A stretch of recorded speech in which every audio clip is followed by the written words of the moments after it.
Right.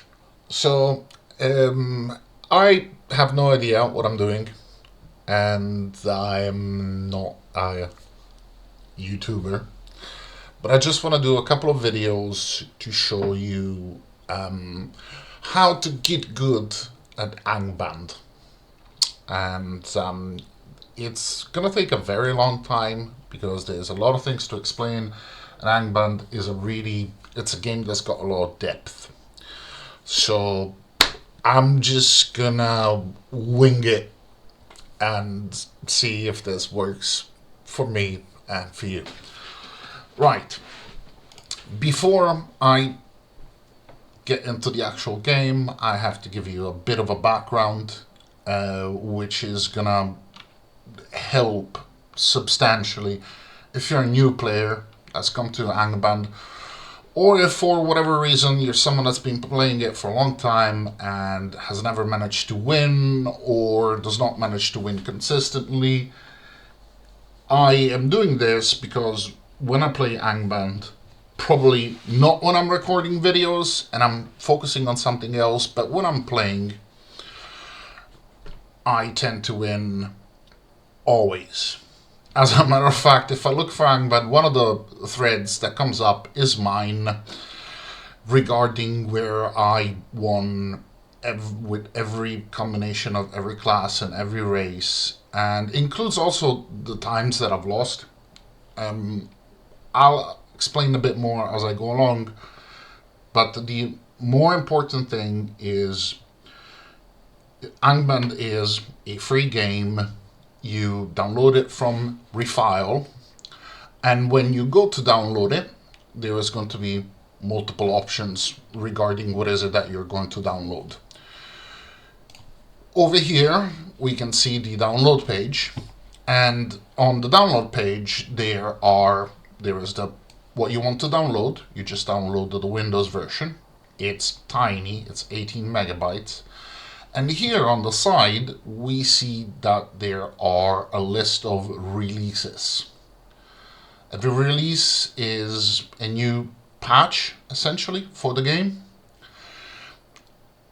And it's fully playable. Although some of them, were a bit wonky. They had issues, and the developer decided to, I'm close to a new version, so instead of taking it off or changing it, I'm just gonna say, well, play it as it is. The next one is going to be stable.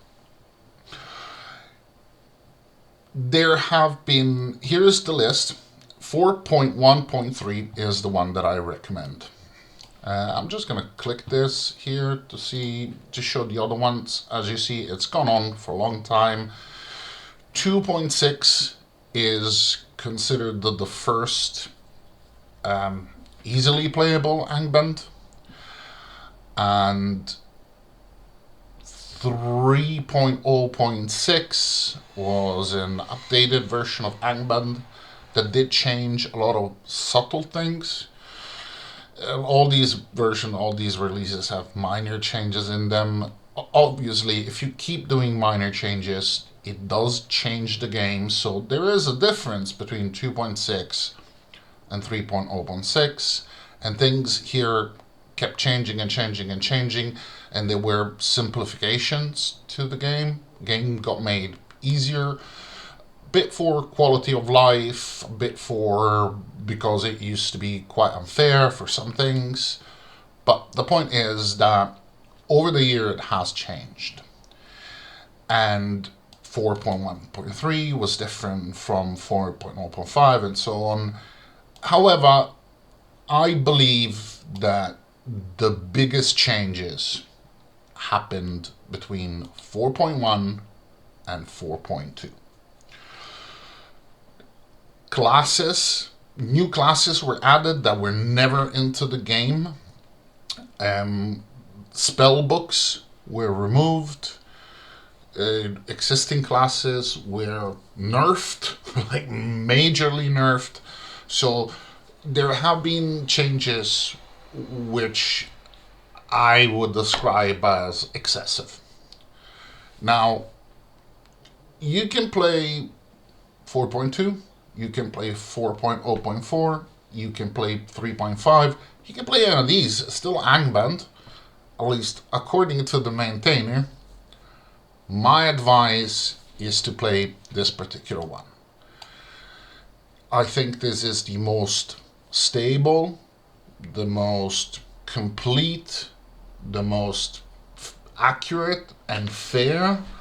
It is kind of the pinnacle of all the work that started with 2.6 all the way through the various development. Sometimes the difficulty will go up, sometimes the difficulty will go down. Apparently around here the difficulty had gone so low that the game was a joke.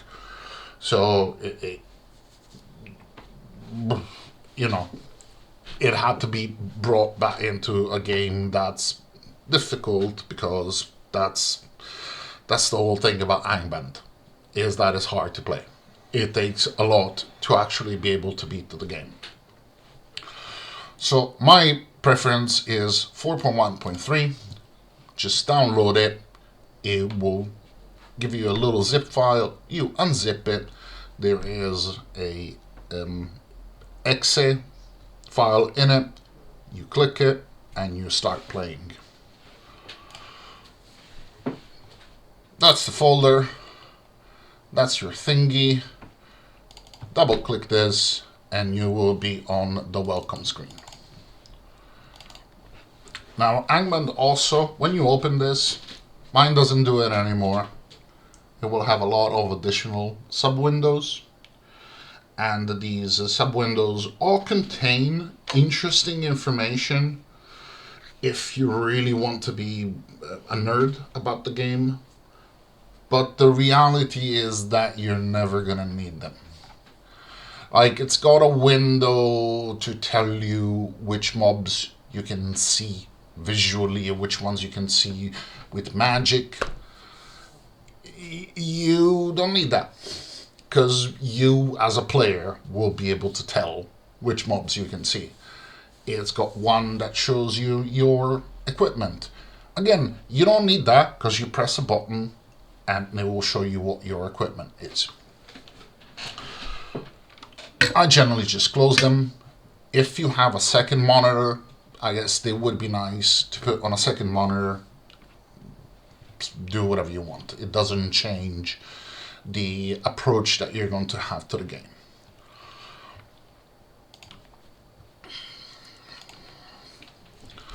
This is the basic character creation menu, and even here there are some hidden options, so to speak. I mean, they're not really hidden. It says right there, press that for birth options, which you should do. I will press the equal sign on my keyboard. Is the one next to backspace, and this gives me a set of options that set up how the game should be played. I'll explain what these are. The first one is possibly the most important. It says, do you want to generate a new random artifact set, which we call randarts, randomized artifacts. You should select yes. Now, Angband is based loosely on the Tolkien mythology, Lord of the Rings, and because of that you'll get things like the Vial of Galadriel, you will get the Arkenstone, you'll get Glamdring and Sting, and so on. And there's other items which don't exist in the films or in the books, but they were made up to the flavor of Lord of the Rings. This one changes that. Now, artifacts in the standard standard artifact set, which we call standards, they're a bit lame. They're designed to flavor. So you have some magical boots that used to belong to a dwarf, and because dwarves are loud and obnoxious, they give you a bonus to Constitution and to Speed, but they give you a penalty to your stealth, because you'll be walking around acting like a dwarf and yelling, "I want to kill some goblins." It's fun, but you're playing with a weaker artifact set. And frankly, one that I don't find particularly fun to use. When you start out, you should select yes. The next ones, these are all a bunch of fairly difficult options, which I would not recommend that you use at all. If you remove connected stairs, that means that when you go down from one dungeon level to another, you will use the stairs to go down, but then you don't start on stairs. You cannot go back up. It's very difficult. Don't use it. Forced descent, you can never go back up. No, no, do not do this. World of Recall means you can never return to the starting place where you sell your things and so on again.